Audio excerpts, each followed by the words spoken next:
বাবা মায়ের স্বপ্ন ছিল মেয়েকে চিকিৎসক বানানোর। নিজেও সেই স্বপ্নকে বাস্তবে রূপ দিতে জেদ হিসেবে নেন নুরি জান্নাত।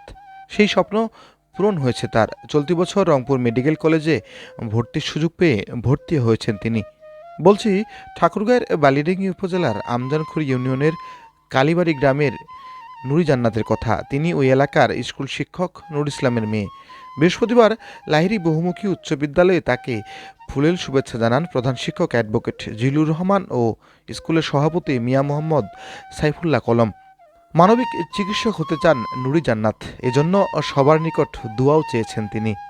উত্তীর্ণ হয়ে রংপুর মেডিকেলে পড়ার সুযোগ পেয়েছি, আলহামদুলিল্লাহ। প্রথমে আল্লাহর প্রতি অশেষ অশেষ কৃতজ্ঞতা। আমি আমার আব্বু আম্মুকে ধন্যবাদ জানাবো। আব্বু আম্মু অনেক সাপোর্ট দিছে আমাকে, অনেক অনেক অনেক দোয়া দিছে, যার কারণে আমি হইতে পারছি। আমার কলেজ ছিল রংপুর সরকারি কলেজ, সেখান থেকে এইচএসসি পড়ছি।